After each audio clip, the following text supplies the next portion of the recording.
Hey everyone, and welcome to Almost Cancelled. I am Peter, that is Connor, and we are going to talk about Star Trek Discovery, Season 2, Episode 10. It's called The Red Angel. So, full spoilers for the episode, as always. Credit to a point where credit is due, I think. Uh-huh. Where are you going with this? Well, because for a while now we've been saying the Red Angel's Michael, and they said that within the first 5 minutes of this episode. Right, so it's not Michael. Yeah, and at the end of the episode, they gave us something that was plausible given that everything they'd done to prove it was Michael It was still the kind of only worked. realistic option they had left if it wasn't Michael. Yeah. Um, Admittedly, I still thought it could have been Michael in the sense it's interesting. Like, well, if it is Michael, then future Michael should remember all this conversation and know that they're trying things. Because this episode obviously gets to the point where they have this ridiculous plan to try and kill Michael. Yes. Because that'll draw out the Red Angel, because they figure out the Red Angel keeps showing up to save her. And I'm like, but if the future Michael is the Red Angel, then she'll know that's what the plan is. And that doesn't necessarily mean she won't come and save her, admittedly. It still might work in that sense, but she'll always knew this was coming. Yes. There's a weird loop to the thinking. But it's not Michael. It's Michael's mother, who was believed to be dead. And we get more information on that as well in this episode from Leland, because Michael goes and confronts him. And we find out her parents were actually working for Section 31 as scientists and engineers. They were working on Project Daedalus, which was the time travel suit. In fact, even the suit. That was the only thing. I mean, admittedly, I'd have to go back and actually check the previous episodes to see how they talked about it. But it felt a bit odd to me in this episode when it was like, yeah, this angel suit is our design. I'm like, wait, did it always feel like they knew that? Or maybe they did. Maybe it was just something I wasn't noticing in previous episodes. They never really got a good look at it, though, did they? Because Maybe didn't. it was always a hazy look. It wasn't until Saru saw it that it was like, hey, that's a mech suit. Yeah, because before that it was just Michael had seen it. That's true. Yeah. Yeah, it was just because when they started saying like, "Oh, this is our design," and I'm like, I imagine when you're looking at the raw schematics, yeah, it's a lot easier to tell. very true, very true. So they're getting that, and it's Tilly who kind of like goes through the data from Arium. Who we start off with a big funeral for Arium, and she gets launched out into space, which and they delete all her data, which answers your question about someone finding her at some point. Yeah, so even though they've shot her back out into space, she's been wiped. So they thought of that. So credit to them. Well, I'm glad they addressed that. It was going to bug me. And then so Leland confirms all this stuff about her parents, which shatters Michael's ideas of that it was her fault that they were there. It was actually not. This was all a front because they were working for Project 31. How do you feel about? Because obviously, when the tease of this before, when Giorgio, said, yes, I was not a fan. Yes. How are you with the actual what the backstory is then? Forgetting how it was kind of brought up in the first place. What about how it's brought up and delivered in this episode? Because I wasn't a fan of that for sure. What do you mean, her confronting him? Yeah, the whole scene just felt off. I mean, I don't hate the backstory here. It makes me hate the last moment with it even more because it was played as like, oh, he was being treacherous and backstabby, right? That was the impression that it was before. No, it seems more like a genuine sort of mistake he made at the time, rather than and I mean that's more palatable. Don't get me wrong. I think I agree with the sentiment that I actually kind of like what the backstory is because it actually answers. Because one of the worries I've had all season is that Spock feels that he's the chosen one because the Red Angel came to visit him. However, whether it was Michael or now her mother, he wasn't chosen because it was just because it was him. It was just to save Michael. Yeah, it was just because he's Michael's brother. That's why he was picked, because it's someone from the future who knows them, and that's why they're targeting them specifically. I like that a lot more than it's because they're special or it's because whatever. Yeah. So I like that aspect of it. Them inherently being involved in everything, also cool. I do wish we'd got to the idea that the threat that the Red Angel's fighting in some way is this, AI, control taking over and evolving. I wish we'd gotten to that earlier in the season, but I do like that as the threat as well. But I think I do agree that the scene itself and how it comes out feels a little bit, I don't know. I feel like this episode's kind of weird, and I overall like most of what it does, and there's a lot of things I like about it. But from a structural point of view, the episode's kind of strange in that it's about 30 minutes of all these conversation scenes that are kind of just wrapping up all these things that we should be getting to about now, as opposed to naturally getting to each of them in story. No, I agree. It's funny 'cause obviously you've been a big skeptic this season, Yes. right? With the overall plot, and then it's me that I'm the one that's like here now going, eh. Well, it's funny because I don't think it necessarily does it in a great way in this episode. This is probably one of the weaker episodes of the season for me. I think I dislike this episode, like outright dislike, rather than just it's a bit weak. Okay, that's fair. But I don't necessarily actually hate what it's revealed. I just kind of think how it's done. It's been kind of just a thud. It's like here is everything. I think, in my opinion, this show is at its worst when it is the Michael Burnham show. When it's been embracing the supporting cast and the bridge, and as an ensemble, the show has been so much better. Now, this episode where it's all about Michael again, I felt it. I kind of went, oh right, yeah, it's this. And I don't think there's anything wrong with her. At least this season, there's nothing wrong with her. I think I had some problems last season with, and it's not, again, it's not her character per se. It's what they chose to do with the start of her plot. Is they started, decided to open this big mutiny thing. Yeah, but once you got on from there was nothing really wrong with her. Yeah. And I think that's true. Again, I think the problem is that when you start focusing just at being about her, is it leads to the few things that I don't like about the show. Is one, Ash Tyler. So we have a few scenes with Ash Tyler where he they have like a bit of a fight and then they have a heart to heart and kiss later on. Easily my two least favorite scenes of the episode. Some of the worst scenes of the season. Yeah. Again, they have no chemistry. I don't know why they're insisting on this. I mean, don't get me wrong. This was still much better than a lot of the episodes last season, where it was taking up like almost like 2/3 of the. Yeah. This was 2 scenes. Yeah, because last season this would have been 2/3 of an episode was their stuff. So, positive. Baby steps. So that's good. But you got that, and then. I've never quite loved Spock being her brother, right? As much as it's not been too bad this year, and it's like there's a couple of fun moments in this one. I really like that early on when they're like testing her to like confirm the DNA with like what they know about this Red Angel, and Spock says something like, "Oh, it makes sense that you might do this out of this sense of guilt that you have to fix things that were never really your fault." And she kind of looks and goes, "Thanks for sharing that with the group, Spock," in a really sarcastic way, and it cuts to like Pike's reaction, and I thought. Yeah, that was a funny little moment. Yeah, and that's a key moment there. I was like, I like Michael. I do. I think she's a good character. I just don't think the show should be revolving around her in the way that it does. I thought, I get it, season 1, fine. I thought this season we kind of moved on from that a bit. Because the other scene that I would say, outside of the Ash Tyler stuff that I thought was not terrible by any means, but fell a little bit flat for me, was the heart-to-heart with Spock and Michael. It didn't necessarily do anything for me. Like, it was fine. It wasn't terrible or bad. Yeah, it was just... It's fine. Yeah, but it wasn't getting the emotions and beats that it felt like it should be getting, like it was aiming for. Yeah. The much better moment for me was later when he's strapping her out of the chair and he says, if you were to die, I'd be accused of killing a Starfleet officer again, so therefore it would be ideal if you did not die. She's like, she'll get away with word Spock. That moment for me did more for their relationship and bond than that entire heart to heart did with them.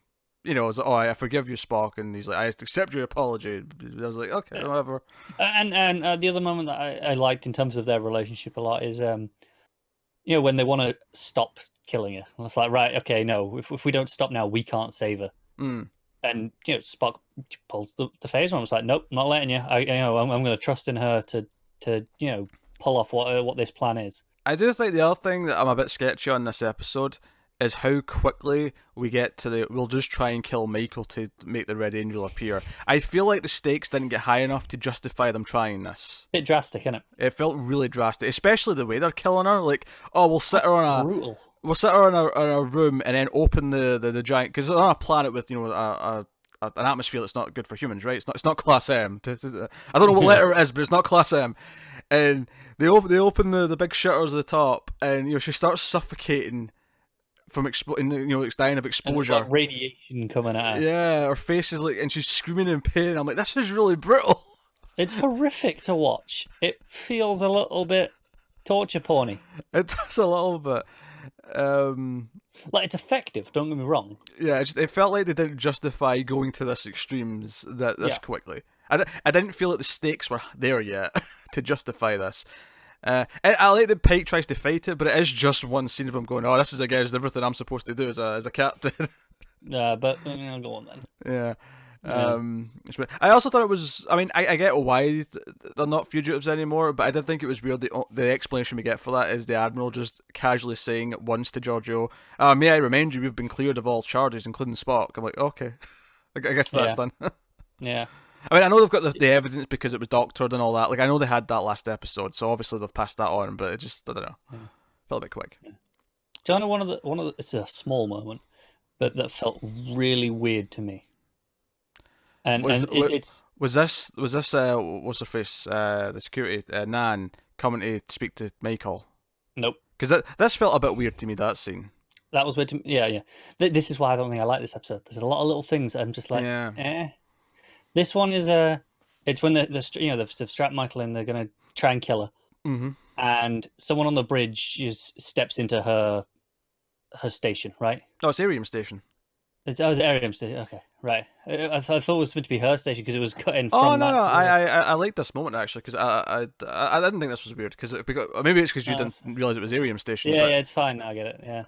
No, it's Arium. I think it was just because the way it cut, like, she was strapping her in. She was over at Arium station, and the idea is that she's her replacement, and so that's why it's somber because it's like, oh, that's Arium's replacement. Yeah, no, that makes more sense because the way like I said, obviously, I just didn't get this at the time. Yeah. It was the way it was edited. It was Michael being down there, and then it cut up to the bridge, to this person stepping up to the station, and I thought they were like, oh, she's down there now, so we need a replace. We need someone up here in that filling that role, and I'm like, what's going on? This is weird. No, the emotional beat made sense. Yeah, this does make more sense. That's fine. Again, there was nothing necessarily wrong with the scene with Nan coming to speak to her.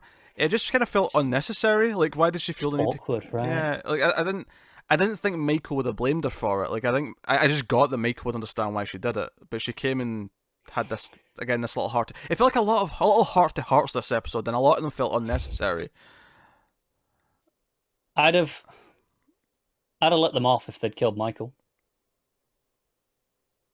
If that had been, where they failed. Oh, right? Sure, okay. So we'd have all the heart to hearts because it's her saying goodbye to everyone, and then they have the balls to actually kill the main character off. Okay, I get what you're saying. If they'd gone down that, obviously they never even considered doing that. Right? That's fine. I'm not saying they should have killed her. I'm not saying that. But if that had been what this episode was, where the Red Angel never showed up, they were wrong, and they'd accidentally killed her. Yeah. And then in context of, okay, that's why we had all these heart-to-hearts, I'd have got it. Narratively, this doesn't, justify all those the way that Michael dying would. But I would forgive them if Ash died at the end as well. Just cause. You'd forgive anything if they killed Ash, wouldn't you? The episode could be 40 minutes of Ash taking a dump. As long as he died at the end, it'd be the best episode of Discovery that's ever been. It really would. Oh, I kid. I don't. So, so the plans were extreme. Also, actually, I tell you what scene I did really love. Go on. It was Giorgio with Colbert and Stamets with Tilly. She's working with Stamets because it's basically all the tech they need for the big plan they've got at the end, and they're working on various things. Saru's with what's his face, Leland. So Giorgio's with Stamets, and then Tilly's there, and Colbert walks in, and she starts saying, "Oh, you're much smarter, Stamets, than the Paul and Maya." And she starts getting really close to him, and then when Colbert's there, she's like, "Oh, there's a lot of male tension in here. Tilly, stop trying to interrupt it." And she starts clearly eyeing up Stamets and flirting, and Colbert's like, you know he's gay, right? And she turns like, oh, don't be so binary. On my earth, he was pansexual, and we had much DEF CON level fun, which was a phrase I've never heard before, but all right. And then she's like, me and you too, Poppy. Did you just call me Poppy? Right? And then she sort of like glances back and forth. It's clearly implied she had a threesome with them on her earth. That's the clear implication we're getting here. And then Stamets insists that he's gay, and then she sort of says, "Oh, I'm glad we realised that." And it's almost like Georgiou in her own sick way was trying to get them to reconcile, right? And she walks out with this strut. And basically just trying to make Culber realises that you're missing this. And then she walks out with this strut, and as soon as she leaves, Tilly just yells at Stamets, "What just happened?" That made me laugh. That was the funniest moment of the episode. I can't wait to use that GIF. What just happened? Yeah, that's just such a great reaction. Ah, so good. But I love that scene. That was a good scene. Oh, that was good. So no, I mean there's still good things in there, and I still feel quite positive about the show as a whole. And I'm fine with the backstory, and I'm fine with it being her mother, and I'm curious to see where we go with that, and what else is happening. Ups and down. It's fine. It's just not that exciting. Yeah, I think ultimately though the problems of this episode aren't problems that are inherent to the whole show right now. They're just the execution of a lot of this episode, and it felt like there was a lot of build up to the final 15 minutes, which was the actual plan.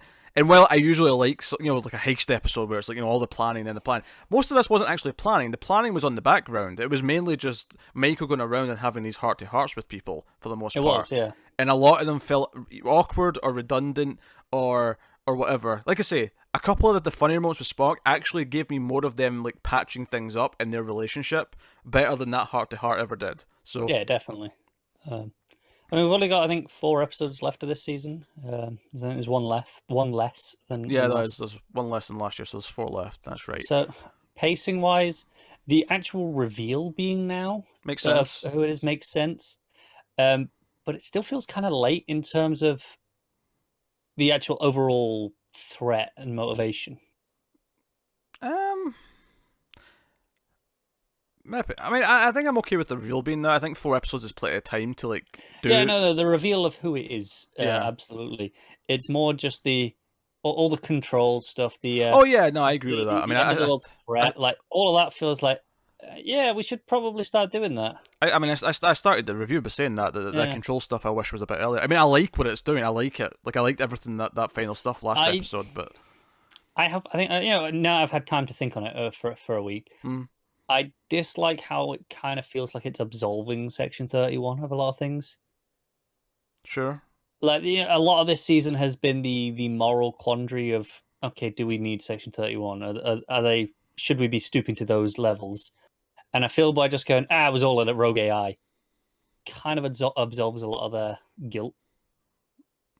Takes fair. away from that debate a little bit. We do have to have them in a functional state, though, at the end of this, because we're getting a Section 31 show. Yeah, no.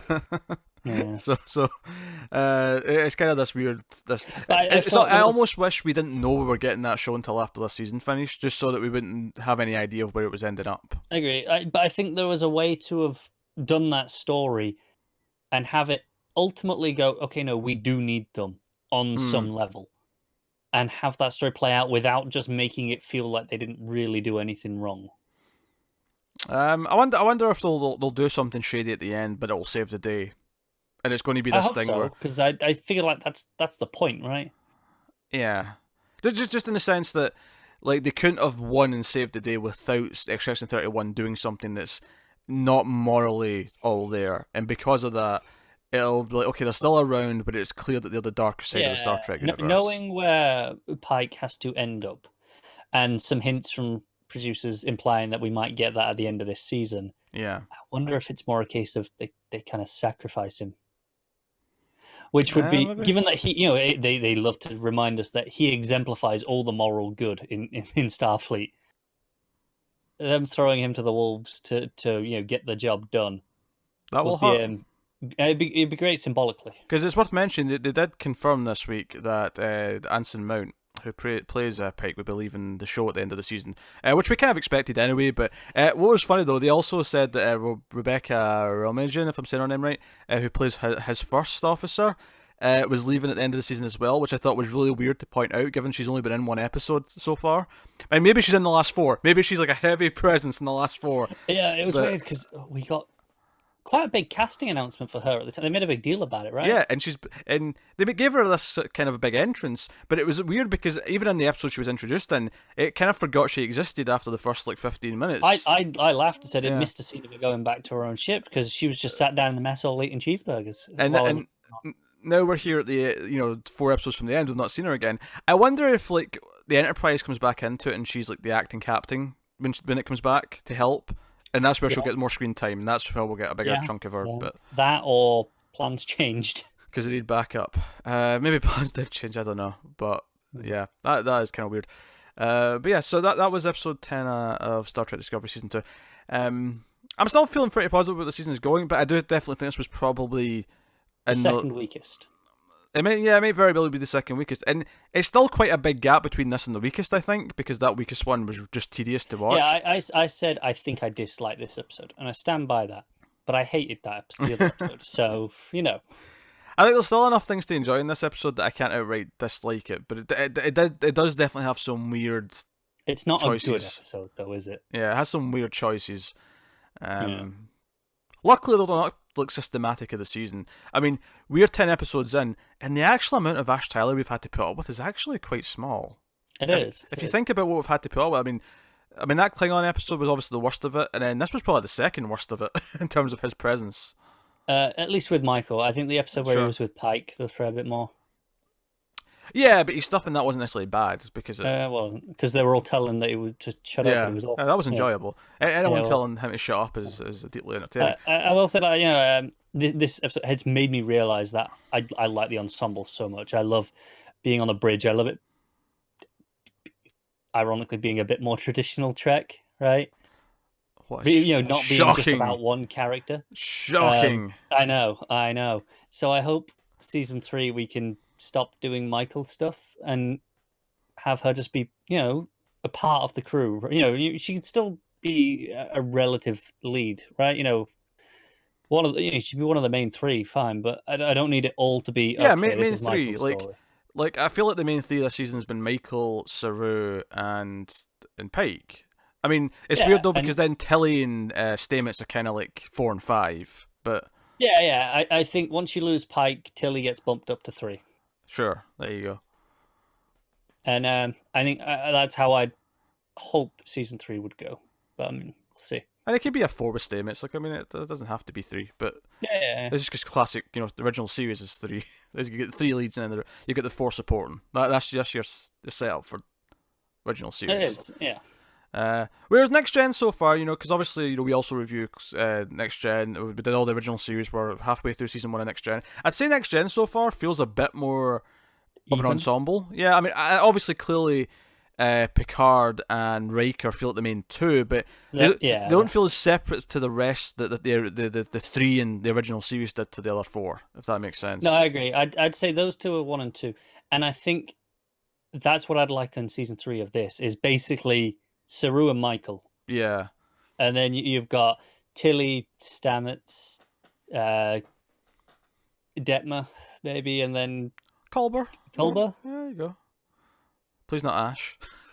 Yeah, God no. Please not Ash. Yeah.